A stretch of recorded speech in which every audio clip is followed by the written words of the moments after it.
Jimmy, just when did it seem like, okay, this is going to be my night? What did something happen in the game, or any shot or any stretch? Last night, I had a conversation with Tuck, and he was telling me to go out there and score, make sure that we win. Um, Coach Quinn did the same thing today while I was up there getting shots in our practice gym, and I went out and did just that. Anytime you score 40 in a playoff game, people are going to go back to the bubble and say that was bubble Jimmy. Did you find anything that was reminiscent to you of the way you played up there? Nope. I'm a different player now than I was then, and I'm okay with that. I just always want to play basketball the right way and do whatever it takes to help this team, this organization win. That's why they brought me here, and I did that tonight. But more than that, we still got two more to get against this squad. Jimmy, I got two for you. You scored a layup falling down to go up 10 in the third quarter. You had 29 at the time, and on your way back down the court, you had words for either the scorers table or the Atlanta bench. Can you reveal anything about that? I don't talk to the bench. I was talking to my homies that sit right there at the table right there.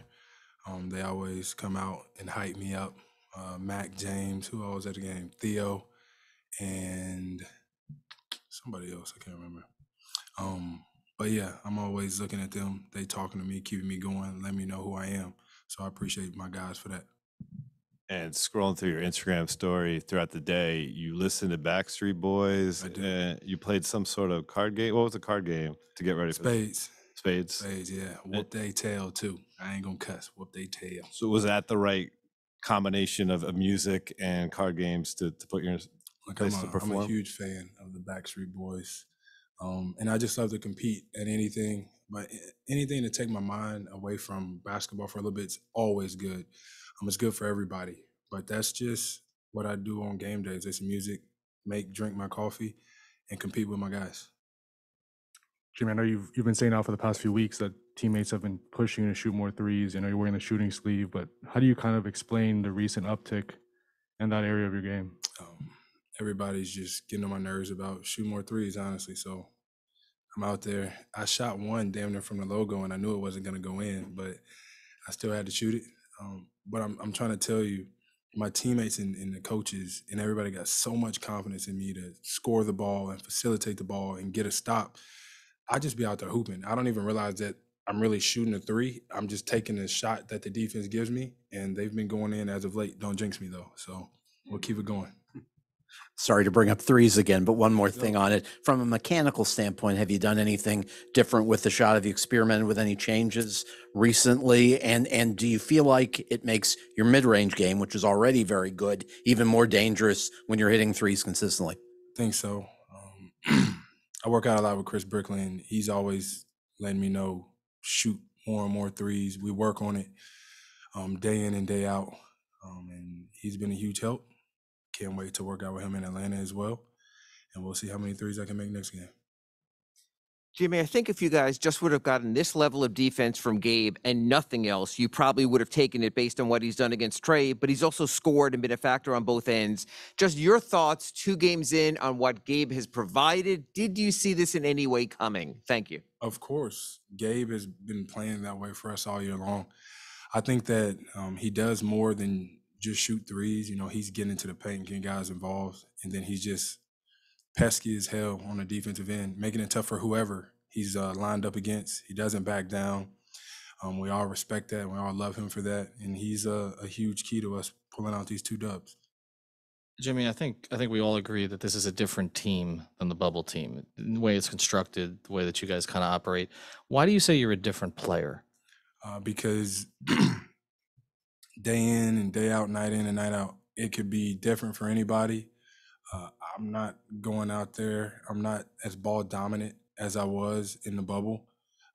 We got a point guard, and that's Kyle, and I love him being a point guard. Same thing with Gabe. I just get to go out there and try to score. And if I can't score, pass the ball. We're a different team. I'm a different player, and it's better. We're better this way. Jimmy, collectively, how would you assess the defensive job you guys have done against Trey in the first 2? I think we did well. He got to the free throw line a little bit today. we lost him a little bit. He got free, but all in all, I think we've been doing okay. I think we'd be better. We have to be better, especially playing on the road in Atlanta. He's gonna come out and look to put the game away early, as he should. But we got to be ready for that. Jimmy, you said that PJ talked to you about scoring and Coach Quinn. You guys were up 16 in the fourth, and they came all the way back. It was a 3-point game. Was there something about their words that kind of clicked in your mind at that point, or did you just feel, just generally speaking, that it was your time to kind of take over again?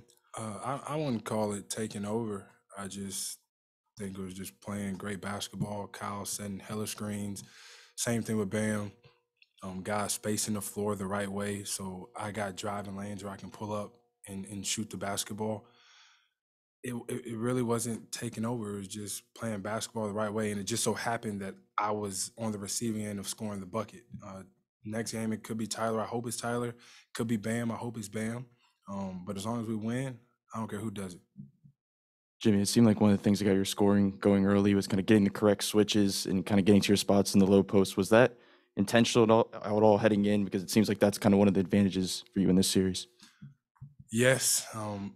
Spo's always telling me to stop isolating so much, so I got to get better at that. But more than anything, I finally made my free throws tonight. I think that was a big part of it. Seeing the ball going early, getting out in transition, getting some steals, stuff like that.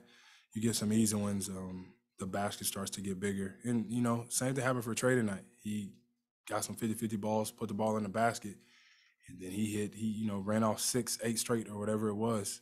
So we gotta take that away from him as well. All right, Jimmy, thank you.